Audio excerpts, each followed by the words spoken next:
નમસ્કાર મિત્રો, સંવિધાન કેરિયર એકેડમીની યુટ્યુબ ચેનલ પર હું દીક્ષિત પટેલ આપ સર્વેનું હાર્દિક સ્વાગત કરું છું।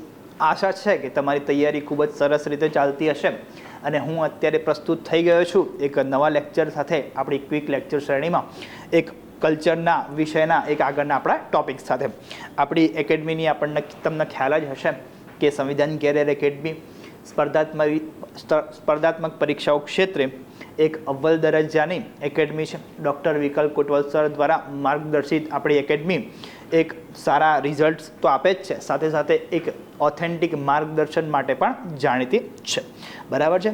તો આપણે પ્રકાશનના પણ એક આગવું મહત્ત્વ છે, બરાબર છે। જે લોકો તૈયારી કરે છે અમને ખ્યાલ જ હશે તો આપણે કોર્સિસ, આપણી અવેલેબલ બેચીસ અને પ્રકાશનની જાણકારી માટે તમે અમારા સંસ્થાના નંબર પર સંપર્ક કરી શકો છો, સાથે સાથે અમારી વેબસાઇટની પણ મુલાકાત લઈ શકો છો।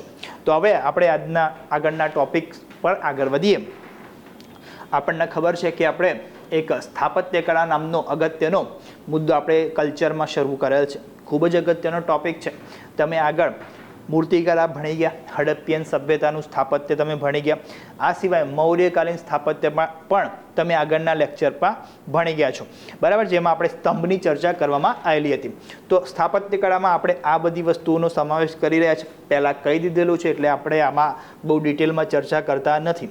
તમે ભારત ક્ષેત્રે શિલ્પકળા, સ્થાપત્ય અને ગુફાની તમે ચર્ચા કરીએ જ છીએ, પણ સાથે સાથે કિલ્લાઓ અને મહેલો આપણે અને વાવ, કૂવા, તળાવ, સરોવરો આપણે ગુજરાતમાં ફેક્ટ બેઝ પર આપણે યાદ રાખીશું।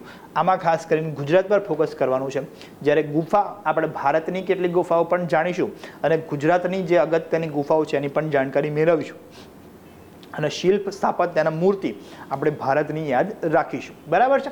ચાલો, સમય મુજબ પણ આપણે ચર્ચા કરેલી છે, જેમાં આપણે હડપ્પાની આગળ ચર્ચા કરી હતી, જેમાં મૌર્યમાં આપણે સ્તંભની ચર્ચા કરી હતી, એની આગળ આપણે કન્ટિન્યુમાં ચર્ચા કરવાની છે। ત્યારબાદ આપણે મૌર્યોત્તર અને ગુપ્ત અને પછી દક્ષિણ ભારતીયની ચર્ચા કરીશું, અને મંદિરોની પણ આપણે અગત્યની ચર્ચા કરીશું, કેમ કે મંદિરોનું સ્થાપત્ય ખાસ કરીને પરીક્ષાઓમાં પૂછાતું હોય છે, એટલે આપણે એની ચર્ચા કરવાની થાય છે। તો આપણે હાલ પ્રાચીન ઉપર ફોકસ રાખીએ છીએ, તો હડપ્પા અને મૌર્યની આપણે અત્યારે ચર્ચા કરીએ છીએ। હડપ્પાની થઈ ગયેલી છે ઓલરેડી, અને મૌર્યમાં આપણે આગળ કન્ટિન્યુ કરીએ છીએ। તો અગાઉ કીધું તું એમ કે ભાઈ મૌર્યકાલીન એટલે કે બૌદ્ધ સ્થાપત્યમાં આપણે સ્તંભ, સ્તૂપ, વિહાર, ચૈત્ય અને ગુફાઓની વાત કરવાના છીએ, જેમાં સ્તંભની આપણે ઓલરેડી વાત કરી ચૂક્યા છીએ, અને આજે આપણે સ્તૂપ, વિહાર અને ચૈત્યની આજે આપણે ચર્ચા કરવાના છીએ। તો આ આખી ટ્રેજેક્ટરી થઈ ગઈ, બરાબર છે। ક્રોનોલોજી તમે સમજતા જ હશો, બરાબર। ચલો શરૂઆત કરીએ સ્તૂપ। સ્તૂપ શું છે? તો સ્તૂપ શું છે? તો કે સ્તૂપ છે મિત્રો એક બૌદ્ધ જે ધર્મ છે, બરાબર છે, એનું અગત્યનું પૂજા સ્થળ છે। ઓકે, અગત્યનું સ્થાપત્ય છે। હવે પૂજા સ્થળ કેવું, કેટલી હદે યોગ્ય છે, અથવા એના ધ્યાનનું એક શું કહેવાય સ્થળ છે, એ આપણે આજે આગળ ચર્ચા કરવાની જ છે। તો શું છે બેઝિકલી સ્ટ્રક્ચરમાં? તો એક પ્રકારનો ઢૂવો છે, ડૂમ છે, જેમાં ભગવાન બુદ્ધના અવશેષો જેવા કે દાંત, વાળ કે અસ્થિનો સમાવેશ કરવામાં આવ્યો છે। ઓકે, ભગવાન બુદ્ધનું જ્યારે પરિનિર્વાણ થયું ત્યારે એમના જે અવશેષો છે, શારીરિક અવશેષો, અને એમાં એવું છે કે ભાઈ એમની માન્યતા અનુસાર કે ભાઈ એને અલગ કરી દેવામાં આવે, એને એક ડાબડીમાં પૂરીને એને એમના જે મેડિટેશન કરવાના સ્થળે મૂકવામાં આવે, ત્યાં એક સ્ટ્રક્ચર ઊભું કરવામાં આવ્યું ડૂમ જેવું, જેને આપણે આગળ જતાં શું કહેતા થયા? સ્તૂપ કહેતા થયા, બરાબર છે। તો આ એક સ્તૂપનો બેઝિક આઈડિયા છે, આપણે આગળ એની ઇમેજીસ પણ જોવાના જ છીએ। અર્ધ ગોળાકાર એટલે કે અંડાકાર એનું ઈંટોનું ચણતર વડે એને બનાવવામાં આવે છે। એનો જે સૌથી પવિત્ર ભાગ છે એને હર્મિકા કહેવાય છે, બતાવું છું, તમે ટેન્શન ના લો। સ્તૂપની ફરતે પ્રદક્ષિણા પથ હોય છે, જેમાં આપણે મંદિરમાં તમે જોયું હશે, તે ગોળાકાર અથવા તો જે ગર્ભગૃહની આસપાસ ગોળાકાર પ્રદક્ષિણા પથ હોય છે, એમ સ્તૂપમાં પણ એક પ્રદક્ષિણા પથ હોય છે, જેને આપણે મેધી કહેતા હોઈએ છીએ, અને મુખ્ય પ્રવેશ દ્વારને એમાં તોરણ કહેવામાં આવે છે। તો આ અગત્યના ભાગની ચર્ચા કરેલી છે। એનો સ્તૂપનો પવિત્ર ભાગ હર્મિકા કેમ કહેવાય છે? કેમ કે ત્યાં જ ભગવાન બુદ્ધના અવશેષ આપણને જોવા મળે છે। તમે પૂછશો કે શું સર હજી પણ આ ભગવાન બુદ્ધના અવશેષો હાજર છે? તો હું કહીશ કે જેટલા આપણને જે શોધખોળ ચાલી રહી છે, ઇનફેક્ટ ડિસ્કવરી ચેનલ પર આની એક ડોક્યુમેન્ટરી પણ બનેલી છે, મનોજ બાજપાઈ એમાં એન્કરિંગ કરે છે, એ સમજાવે છે, બહુ ખૂબ જ સરસ ડોક્યુમેન્ટરી છે।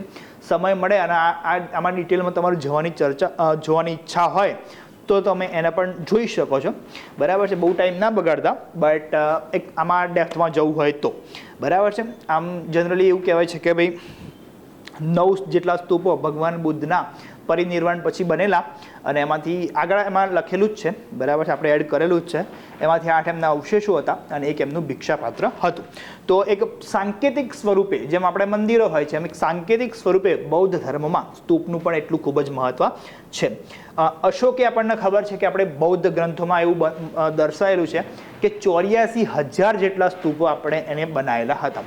આ બહુ ખૂબ જ મોટો આંકડો છે. કેટલાક હિસ્ટોરિયન આને એગ્રી કરે છે, કેટલાક નથી પણ કરતા, કેટલાક એને અતિશયોક્તિ કરે છે, પણ એને જેટલા પણ એફર્ટ્સ આપ્યા હોય આના બહુ મોટા પ્રમાણમાં એફર્ટ્સ માની શકાય. તમે અત્યારે ઇમેજિન કરી શકો છો કે કોઈ રાજા કે કોઈ સરકાર અથવા કોઈ નેતા 84,000 મંદિરો બનાવે. અહીંયા તો એક મંદિર બનાવે છે તો કેટલું ભવ્યથી ભવ્ય રંગારંગ કાર્યક્રમો યોજાય છે. તો અશોકે તો આવા કેટલા સ્તૂપ બનાવેલા? 84,000 સ્તૂપ જેટલા બનાવેલા છે, બરાબર. એવું આપણને બૌદ્ધ ગ્રંથોમાં જોવા મળે છે. તો બેસિકલી આ છે સ્તૂપ. મધ્યપ્રદેશમાં આવેલો સાંચીનો સ્તૂપ છે, આપણને જોવા મળે છે. આજે પણ આ જ કન્ડિશનમાં આપણને જોવા મળે છે. ખૂબ જ એકદમ નયનરમ્ય છે. એક ઇતિહાસના કહેવાય ને તાદૃશ્ય જોવા મળતો આ સ્તૂપ છે. એકદમ મોટી ઇમેજમાં મેં લગાવેલું છે, કેમ કે ખૂબ જ શું કહેવાય કે એક અગત્યનું સ્ટ્રક્ચર આપણને જોવા મળે. હવે આના ભાગ કયા કયા છે એ આપણે સમજીએ. તો આ જે સ્તૂપ છે એના આ રીતે આપણે શું કહેવાય, અને પરીક્ષામાં પૂછાય પણ છે કે કયા કયા અગત્યના ભાગ છે. તો આ જે છત્ર છે એ અહીંયા દર્શાવેલું છે. આ પણ એક પવિત્ર ભાગ છે, પણ સૌથી પવિત્ર સ્તૂપમાં કહેવાય છે એને હર્મિકા કહેવાય છે, જે તમે અહીંયા જોઈ શકો છો. અહીંયા જ દાવડી મૂકવામાં આવતી, એટલે કે બોક્સ મૂકવામાં આવતું, જેમાં ભગવાન બુદ્ધના અવશેષો રહેતા. હવે તમને એક પ્રશ્ન થવો જોઈએ કે સાહેબ, અશોકે 84,000 સ્તૂપ બનાવ્યા, તો શું ભગવાન બુદ્ધના એટલા બધા અવશેષો હતા? તો ના, એવું નહોતું. ભગવાન બુદ્ધના પરિનિર્વાણ પછી, મહાપરિનિર્વાણ પછી તો 9 જ સ્તૂપ મુખ્ય તો બન્યા હતા. પણ જે આ બીજા બધા જે સ્તૂપ છે એમાં કોઈ બૌદ્ધ સાધુ, કોઈ મતલબ મહાન સાધુ, અથવા તો એમના સાંકેતિક સ્વરૂપે અથવા તો પ્રતિકાત્મક સ્વરૂપે કોઈ વસ્તુ મૂકવામાં આવતી. એમનું ભિક્ષાપાત્ર થઈ ગયું, અથવા તો એમના દ્વારા ઉપયોગમાં લેવાયેલી ચીજ વસ્તુઓનો પણ ઉપયોગ કરવામાં આવતો હતો. તો એ જ શું કહેવાય, એનાથી જ 84,000 જેટલા સ્તૂપો નિર્માણ પામ્યા હશે. તો હર્મિકામાં એ દાબડીમાં એ વસ્તુ મૂકવામાં આવતી, બરાબર છે. અહીંયા અંડાકાર સ્ટ્રક્ચર આપણને જોવા મળે છે. આ જે આગળનો ભાગ છે એને તોરણ કહીએ છીએ, બરાબર છે. આ જે પ્રદક્ષિણા પદ છે એને શું કહેવાય છે? મેદી. આ પ્રશ્ન પૂછાઈ ગયેલો છે. 2 પ્રશ્નો આમાંથી પૂછાઈ ગયેલા છે અને વારંવાર પૂછાતા રહે છે કે સ્તૂપમાં સૌથી પવિત્ર ભાગ કે જેમાં દાબડી મૂકવામાં આવે છે એ કયો ભાગ? તો એને હર્મિકા કહેવાય છે. અને પ્રદક્ષિણા પથ તો એને શું કહેવાય છે? મેદી કહેવાય છે, બરાબર છે. આ એક પ્રકારની બાહ્ય દિવાલ પર આપણને જોવા મળતી. તો આ થઈ ગયું આવું રહેતું સ્તૂપનું સ્ટ્રક્ચર, બરાબર છે. અગત્યના સ્તૂપ કયા છે, ફેમસ સ્તૂપ? તો આપણે હાલ જે જોયો એ સાંચીનો સ્તૂપ હતો, તો મધ્યપ્રદેશના રાજસ્થાન જિલ્લામાં આપણને આ જોવા મળે છે. ક્યારેક મધ્યપ્રદેશની મુલાકાત લો તો આ જોવા જેવું ખરું, બરાબર છે. ચલો, નાગાર્જુન કોંડાનો સ્તૂપ પણ આપણને આંધ્રપ્રદેશના ગુંટૂર જિલ્લામાં જોવા મળે છે. અહીંયા 5 સ્તંભ પણ આવેલા છે, જે ભગવાન બુદ્ધના જન્મ, ગૃહત્યાગ, જ્ઞાન, પ્રથમ ઉપદેશ અને મહાપરિનિર્વાણના દર્શાવે છે. આપણને ખબર છે કે ભગવાન બુદ્ધની આ શું કહેવાય 5 જીવનની ઘટનાઓ છે મહાન, એના પર આપણને બૌદ્ધ સાહિત્યમાં અલગ અલગ વસ્તુઓ જોવા મળે છે. તો અહીંયા 5 સ્તંભો પણ એમના અનુલક્ષીને બનાવેલા છે. ત્યારબાદ અમરાવતીનો સ્તૂપ પણ ફેમસ છે, જે આંધ્રપ્રદેશના જ અમરાવતી, અને એનું પ્રાચીન નામ છે ધાન્ય કટક. ત્યાં આ સ્તૂપ સંગેમરમરનો બનેલો જોવા મળે છે. જો સ્તૂપ મોટાભાગે ઈંટોનો બનતો, બરાબર છે, પણ અહીંયા સંગેમરમરના પથ્થરનો બનાવેલો છે, એ પણ આપણે યાદ રાખવું પડે. આ સ્તૂપની જે સામે એક સ્તંભ છે જેને આયક સ્તંભ પણ કહેવામાં આવે છે. તો આયક સ્તંભ પૂછાય કે અમરાવતી નો સ્તૂપ પૂછાય તો આપણને આંધ્રપ્રદેશમાં આવેલો છે આપણને ખ્યાલ હોવો જોઈએ. તો આ થઈ ગયા મુખ્ય અગત્યના સ્તૂપ, બરાબર છે. ત્યારબાદ કુષાણકાલીન સમયમાં પણ અને ગુપ્તકાલીન સમયમાં પણ આપણને સ્તૂપના જોવા મળે છે. તમે કુષાણમાં તમને યાદ આવે તો કનિષ્ક યાદ આવે. આના વિશે પણ આપણે એક લેક્ચર અહીંયા રજૂ કરેલું છે. તો આપણને ખબર હોવી જોઈએ કે ભાઈ કનિષ્ક છે એ મહાયાન પંથનો અનુયાયી હતો. આપણને ખબર છે કે બૌદ્ધ ધર્મના હીનયાન અને મહાયાન એમ 2 વિભાજિત જે પંથ છે એમાં કનિષ્ક હતો એ મહાયાન પંથને માનનારો હતો, અને એને પણ સ્તૂપ બનાવેલા છે. ત્યારબાદ ગુપ્તકાલીન સ્તૂપો પણ અહીંયા આવેલા છે, જે મોટાભાગે બિહારમાં આપણને જોવા મળે છે. એમની રાજધાની હતી રાજગૃહી. બરાબર છે. તો જરાસંઘની બેઠક તરીકે જાણીતો સ્તૂપ પણ બિહારમાં આવેલો છે, જે ગુપ્તકાલીન છે. ત્યારબાદ આવશે સારનાથનો સ્તંભ. હવે આપણે સારનાથનો સ્તંભ જોયો હતો, બરાબર છે. સારનાથનો જે સ્તંભ હતો એ અશોકના સમયમાં બનેલો છે. ઓકે, સારનાથ એ વારાણસીમાં આવેલું, જે યુપીમાં અત્યારે પડે છે. ઓકે, તો સારનાથનો જે સ્તંભ હતો એ અશોકના સમયમાં બનેલો હતો, જ્યારે સારનાથના જે સ્તૂપ છે એ ગુપ્ત સમયમાં બનાવવામાં આવેલા હતા. તો આ ગુપ્તકાલીન સ્તૂપ છે બેઝિકલી. ત્યાં સારનાથમાં 3 સ્તૂપ આવેલા છે, જેના નામ છે ધમ્મેક, ધર્મરાજિકા અને ચોખંડી. આ 3 સ્તૂપ છે. જે ધમ્મેક છે એ બુદ્ધનો પ્રથમ ઉપદેશ દર્શાવે છે, ધર્મરાજિકા છે એ અશોકના સમયમાં બનેલો છે, અને ચોખંડી છે એ બુદ્ધનું પ્રથમ પ્રવચનની જગ્યાએ બનેલો છે. બરાબર છે. આ પ્રથમ ઉપદેશની જગ્યાએ બનેલો છે. તો આ 3 સ્તૂપ આપણે સારનાથમાં આવેલા છે, અને આ પૂછાઈ ગયેલો પ્રશ્ન છે, એટલે આપણે યાદ રાખવું પડશે. ચાલો, તો આ થઈ ગઈ મુખ્ય સ્તૂપની વાત. હવે એક્સ્ટ્રા શોર્ટ્સ જોઈ લો તમે સ્તૂપ વિશે. તો કે સૌથી જૂનામાં જૂનો સ્તૂપ જે હાજર સ્તૂપોમાંથી મળે છે એ છે પીપર હવાનો સ્તૂપ છે, જે યુપીમાં આવેલો છે. આપણે ખાલી નામ યાદ રાખીશું, બરાબર છે. સૌથી જૂનામાં જૂનો સ્તૂપ કયો છે? પીપર હવાનો સ્તૂપ છે.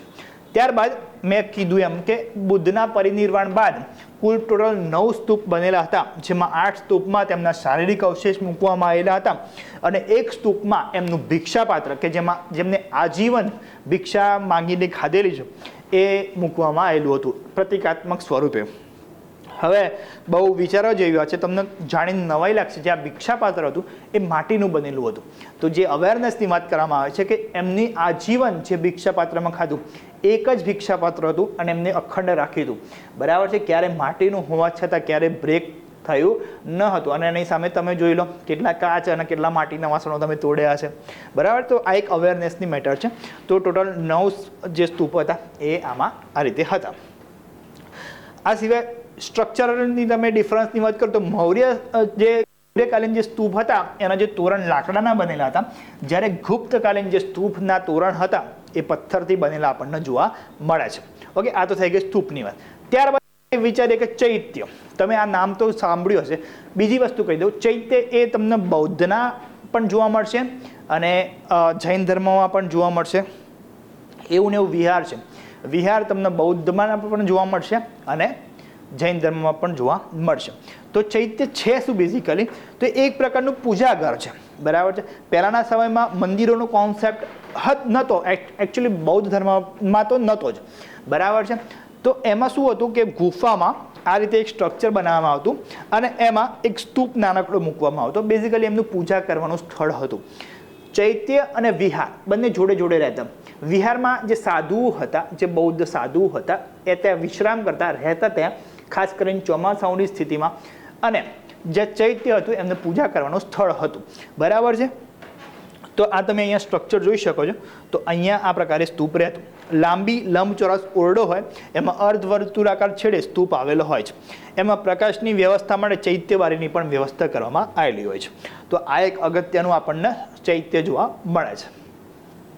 તો વિહાર એ જ વસ્તુ છે. મેં તમને હાલ જ કીધું કે બૌદ્ધ ભિક્ષુઓને રહેવા માટે, ખાસ કરીને વર્ષા ઋતુમાં રહેવા માટે ગુફાઓને કાપીને વિહાર બનાવવામાં આવતા. મોટે ભાગે પર્વતોને કાપીને, પર્વતોને કાપીને ત્યાં ગુફાઓ બનાવવામાં આવતી, અને એમાં વિહાર સેટઅપ કરવામાં આવતો હતો. આપણને ખબર છે કે અજંતા, ઇલોરા, નાસિક, વિદસા, કાલે વગેરે જગ્યાએ વિહારો બહુ મોટા પ્રમાણમાં આવેલા આપણને જોવા મળે છે. પણ તમને જાણીને નવાઈ લાગશે કે અશોકના સમયમાં ખાસ કરીને સૌથી વધુ વિહારો બન્યા. અરે એટલા બધા વિહાર બને એ જગ્યા પર કે એનું નામ જ વિહાર પડી ગયું. તમે પૂછશો કે સાહેબ એવું તો કોઈ જગ્યા જ નહીં કે જેનું નામ વિહાર હોય. તો આજે તમે જેને બિહાર કહો છો, બરાબર છે, એ વિહારનું જ અપભ્રંશ થઈને આવેલું છે. તો એ જે પ્રદેશ છે તે એટલા બધા વિહાર હતા એક સમય, એવું કહેવાય છે કે એનું નામ જ વિહાર, અને ત્યારબાદ અપભ્રંશ થઈને બિહાર પડી ગયું. બરાબર છે.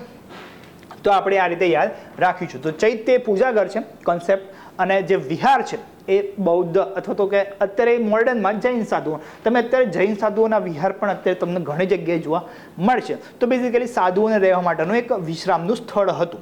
તો આ પ્રકારે આપણે મૌર્યકાલીન સ્થાપત્યમાં સ્તૂપ, ચૈત્ય અને વિહારની આપણે આજે વિરામ આપીએ છીએ.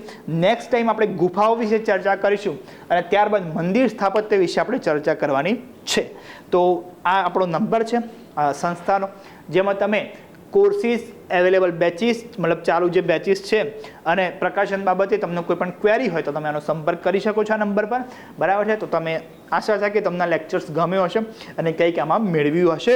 તો તૈયારી કરતા રહો, બસ ખુશ રહો અને મોજ મસ્તી કરતા રહો અને સાથે સાથે તમારું સ્વપ્ન પૂરું થાય એના માટે બેસ્ટ ઓફ લક અને તૈયારી કરતા રહો.